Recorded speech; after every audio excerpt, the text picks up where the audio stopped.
everyone, it's Marco here, and in today's video I'll be covering everything strategy, management, and simulation game related. From game reviews that came out this month to upcoming games coming out in August, as well as tons of extra news about new games, updates, and more. I'd also suggest you subscribe so you don't miss out on anything related to strategy and sim games. But on with the video. So July was packed with strategy and management games, and first up was Ground of Aces, which came out on the 10th of July into early access, and this is a World War II air-based management sim. Now, I did already mention this in a previous video about management games, and in case you missed that, this is a refreshing take on wartime strategy, letting you build runways, manage pilots, and keep your crew fed, rested, and alive. It's out on Steam, sitting with a very positive rating, with the usual early access bugs letting you down in some places. But if you enjoy complex immersive base builders with a military twist, then maybe check out Ground of Aces today. Then on the same day, Kaizen, a factory story, launched, and we were once again able to bask in Zachtronic's brain with a fresh dose of automation puzzles. Developed by Coincidence Games, it's still Zach but under a new name, and published by Raw Fury. This game is set in Japan's manufacturing boom in the late 80s, where you play as David Sugimoto, designing intricate assembly lines in a sleek, satisfying 2D interface. Now, I played the demo, and I gotta say, with it being my first Zachtronics game,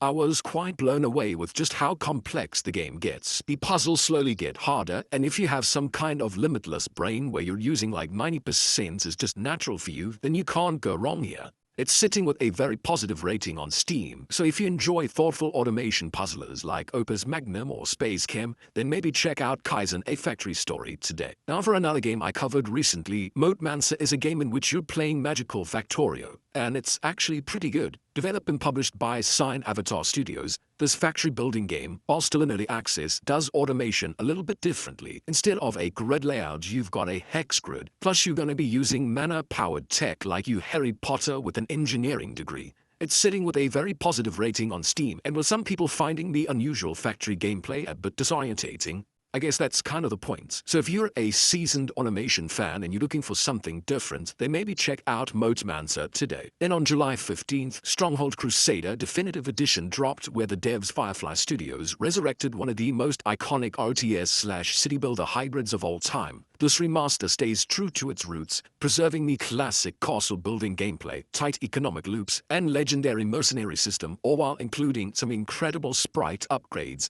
improved animations, and re-recorded voice lines. Plus, it's got new units, AI-controlled lords, historical campaigns, as well as co-op gameplay, which all add some real meat to the content. So while the core gameplay remains unchanged, the refreshed visuals and strategic depth make it feel sharper than ever, and with a very positive rating on Steam and thousands of players in the game right now, it's a must-play for people who really enjoy real-time strategy games, especially if you have a friend who wants to play too. And then next up we've got The Wandering Village, which dropped on the 17th and is for city-building fans with a soft spot for post-apocalyptic survival and Studio Ghibli vibes. Developed by Strawthorn Studio, this game lets you build a village on the back of a lumbering kaiju-sized creature named Onbu, all while dodging toxic spores, biomes, and moral dilemmas. It throws out the typical build-the-perfect city formula and instead tosses you into a constantly shifting world where adaptation is the key to survive. Right now, it's sitting on a very positive rating on Steam, with the only negatives being that it gets a bit boring in the late game. Still, if you're wanting a different style of city building and you enjoy the look of the game so far, then maybe check out The Wandering Village today. Then on the 17th, he is coming dropped into early access as a retro roguelite with a dark twist. Developed by Chronicle and published by Hooded Horse, you play as a pixel art knight, scrambling to gear up before bosses arrive every few nights, with automatic turn-based combat and a love-or-hate of that CRT TV effect. Now I know that some people might be thinking,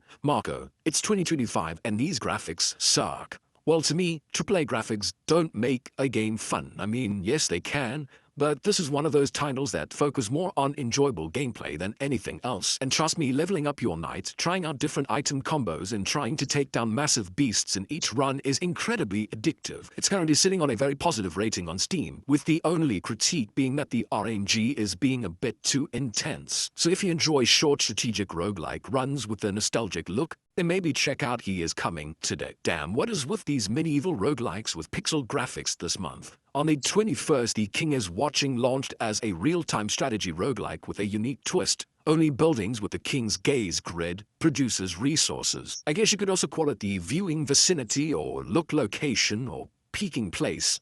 Okay, I'm done. Developed by Hypnohead and published by TinyBuild, you'll need to manage that grid, your economy, and your troops in real time, which creates this frantic strategic rhythm that's surprisingly addictive. You've got spells, buffs, and a roguelike upgrade system to keep each run feeling fresh, with randomized rewards adding strategic depth. It's sitting on a very positive rating on Steam, with thousands of players getting in on the glaring gameplay, which some are just having issues with it not being able to save, which hopefully the devs will fix soon. Still, it's packed with tactical complexity, personality, and some clever new ideas for the genre. So if you enjoy fast-paced RTS games with roguelike elements and a strong dose of micromanagement, then maybe check out The King is Watching today. So like I said, July was absolutely packed with strategy and management games. But August, not so much. Maybe people are still recovering from the heat. Maybe it's just me. Air conditioning sponsors, where are you? Anyways, let's see what's coming out next month, starting with one of the most anticipated space games of the year. Coming out on the 6th of August, Era 1 is a sci-fi mix of real-time strategy, space survival, and deep base building. It's getting developed and published by Team Complex, the same team behind the popular Homeworld Complex mod. The game is set in a crumbling galactic empire, and you'll need to build space stations, customize massive warships, and battle in tactical real-time skirmishes. I played the demo during the Steam Next Fest and loved every moment of it. Sure, my laptop struggled due to the sheer epic graphics that were on my screen, that I couldn't get over the creative freedom in building up my own station. That's because you can design your base from scratch and assemble ships using modular components for combat, exploration, or maybe even trading. Then as you expand, you need to manage resources, unlock new tech, and protect your base from enemy forces, which is not easy. Plus it's got one of those epic space soundtracks, you know the one I'm talking about. It's just, yeah, it's really good. With its mix of custom building, strategy, and sci-fi storytelling, if you enjoy space RTS games with deep space and base customization, then maybe Era 1 needs to be on your wish list like right now. Then on the 12th of August, Descouring is coming out, which sets out to be this fast-paced real-time strategy game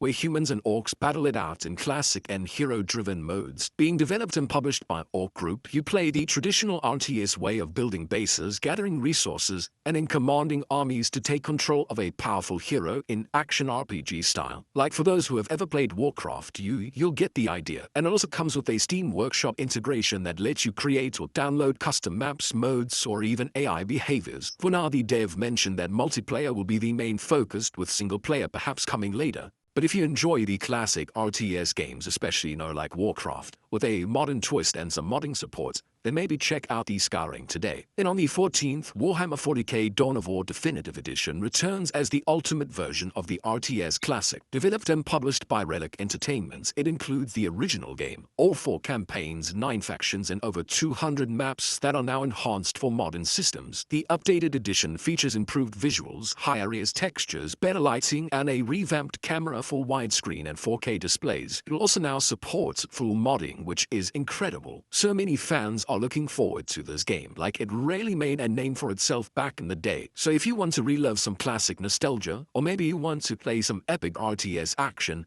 then maybe check out Dawn of War Definitive Edition today. Then lastly, a hidden gem that's dropping on the 29th of August, Dungeon Warfare 3 is coming out, bringing back the brutal tower defense gameplay that fans love, except now only bigger, badder, and even more customizable than ever before. Again, don't be put off by these graphics. I played 1 and 2 on my phone, so while it might be really good on PC, playing it on mobile is still a very good experience too. I think I lost, honestly, I can't even remember how many hours I sunk into that game. Like with the previous titles, you'll need to shape the battlefield tile by tile, crafting death trap gauntlets filled with spike pits, rolling boulders, spring-loaded launchers, and much, much more. With each victory, your traps level up, you get to unlock new abilities, and then evolve into more satisfying instruments of pain. It's chaotic, stressful, but so much fun. So if you really enjoy strategic tower defense games and looking for something a little bit different, then maybe check out Dungeon Warfare 3 today. But now for some updates for games that have already come out, starting with Terminator Dark Fate Defiance, which recently released its Uprising DLC. This DLC comes with a full sandbox-style roguelike campaign that puts you in command of the Resistance across 22 dynamic sectors in the post-apocalyptic United States. Here you'll be fighting against a whole range of angry groups, from the Marauders to the Legion to the Cartel to the Movement, all having their own playstyles and agendas. Unfortunately, this DLC is currently struggling, with Steam reviews sitting at mixed, where the biggest issues here are with the AI, with it being not the smartest and the enemy being a bit too overpowered. Hopefully the devs will make some updates fast, as the base game is a ton of fun to play. Then for some more DLC updates, Against the Storm, one of the most popular city builders of all time, is releasing the Night Watchers DLC today, as well as another big update. The DLC comes with a bunch of new content, 2 new biomes, the Rocky Ravine and the Bamboo Flats, 3 new world events, new modifiers, and a whole lot more. We're also getting a new species, the bats, these groomy goth folk who love their metallurgy and chilling in the dark. Then the Commons update also comes out today that adds a shared village space called the Commons, where villagers can fulfill their service needs. It also offers some smaller resolve bonuses, but with more flexibility. Several buildings will also get a visual makeover with bat-inspired architecture. Plus, scaffolding now fits within building blueprints again. I mean, I could go on, there's a whole lot going on, but if you love Against the Storm, or maybe you haven't tried it yet, now is the time to get into it. Now for the survival city building lovers out there, 11-Bit Studios is hosting a Frostpunk 2 modding contest with a $10,000 grand prize and custom Frostpunk-themed GPUs for the category winners. Submissions are open until the 22nd, with winners announced on September 1st. Mods will be judged on creativity, fun, and replayability. And to me, it's great to see that the modding community has been growing in the game, even if the game didn't get the warmest welcome on release. So far, these mods are looking great, and I'm very keen to see what the winners will be able to cook up. Next up, the RimWorld Odyssey DLC is the next big leap for Lodian sci-fi colony sim, which dropped on July 11th. This DLC primarily introduces lower orbit spaceflight using grav ships, allowing players to travel across the planets and add new orbital destinations such as moons, asteroids, and constructed platforms. Building these grav ships requires researching grav tech tiers, typically starting by inspecting a crash grav engine. The DLC also adds 5 new biomes, fishing, heavy bridges, and notably the abandoned structures and ruins as map features for unique exploration. I'd say it's highly recommended for vanilla and new players, as it integrates many features that should be in the base game. However, it may be less appealing for heavy modders, as many core additions already exist in well-developed community mods. Also, someone in my Discord group said that it could also mess up some multiplayer functionality, like the one by Zetrith, that many people are saying it's really good, already sitting at a very positive rating on Steam. So maybe go check it out if you're into RimWorld and you want to try out something new. But now for some news for games that are still coming out.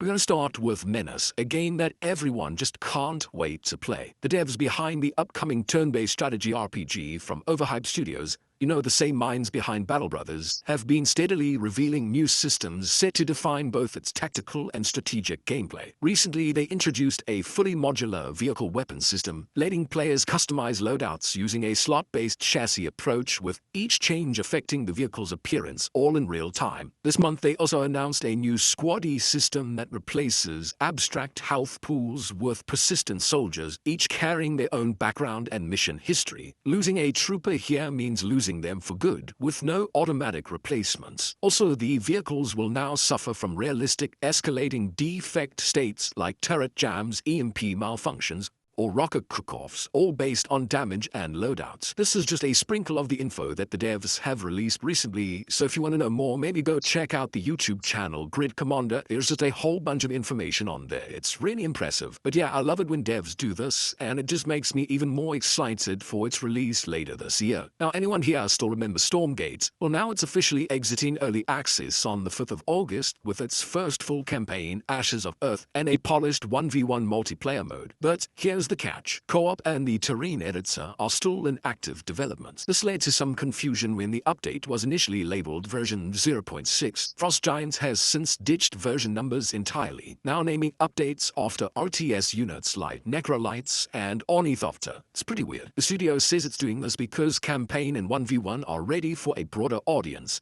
Even if the 2 of the 4 promised core features aren't done yet, they admit that the full release is also key to funding continued development. So yeah, the unfinished stuff will live in the Sigma Labs, which is basically the testing zone. Whether that feels like a real launch or not, we'll see how it plays out on August 5th. Then for my logistics fans out there, Transport Fever 3 kicks off a first new look video series, giving us a peek into the game's incredible looking environments and map systems. The first episode dives into the terrain, climate zones, and a revamped map generation system. Thanks to advanced node-based technology, maps will now flow smoothly between regions, like tropical beaches can transition into snowy peaks on the same map. Then the new day-night cycle adds some real atmosphere, with dynamic skies, lighting, and reflective water making everything just pop. Plus, if you want full control, you can also sculpt your own landscape or import height maps using the upgraded map editor. And with mod support and endless customization, every game is going to hopefully feel fresh. So overall, it's looking great, and I cannot wait to see more. Now for a bit of sad news, if you were hyped to dive into Endless Legend 2 in August,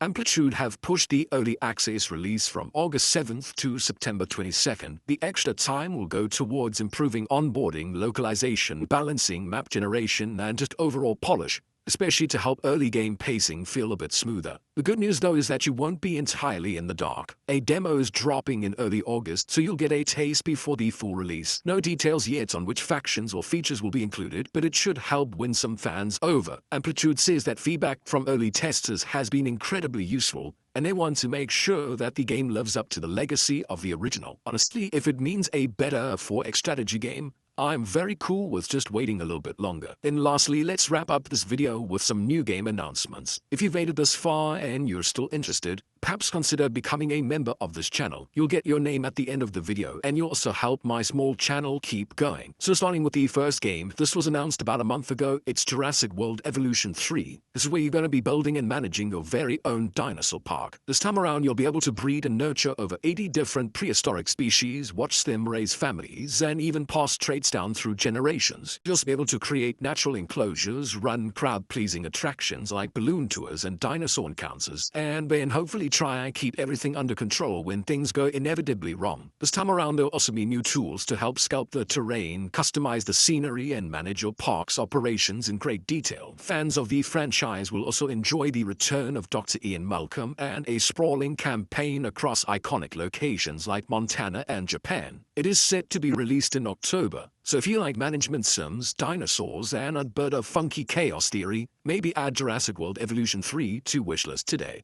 Next up, this game really caught my eye. Gangs of Asia is this ambitious blend of real-time strategy and cinematic martial arts action, developed by Moon Punch and published by Microprose. The game is set in a stylized version of urban Asia, where players will step into the role of one of 4 gang leaders, each bringing distinct fighting styles and strategic advantages to the table. The game will combine squad-based territorial control with intense 1v1 kung fu duels, offering a very fresh take on the classic multiplayer RTS combat. With 6 unique unit types from nimble ninjas to heavyweight sumo bruisers, players will need to manage resources, capture key buildings, and skillfully deploy special abilities. So if you're looking for an RTS game that really changes things up quite a bit, then maybe check out Gangs of Asia today. And then last but not least, Sun & Strike 5 is returning in 2026 for PC, PS, and Xbox, bringing large-scale World War II tactics to life across Europe and North Africa. The last one came out, 8 years ago? And so it looks like the devs are going to be ramping up everything this time around. Now this is going to be more of a tactics game, so even though it might look like a game like Company of Heroes, it'll be very different as you won't be building anything here. Generally, you'll be given units at the start and then tactfully trying to outmaneuver your opponents. Developed by Kite Games and published by Calypso Media, the latest entry will be introducing improved camera controls, large-scale battles, and expanded multiplayer options. Sun & Strike fans, I'm sure, are going to be very pleased about this, so here's hoping they come up with something impressive. And that's July and August in a nutshell. What did you think? What did I miss out on? If you enjoyed this video, please leave a like and maybe even subscribe to find more games to get lost in. But other than that, it's Marco here from Easily Distracted Games, and as always, don't stop gaming.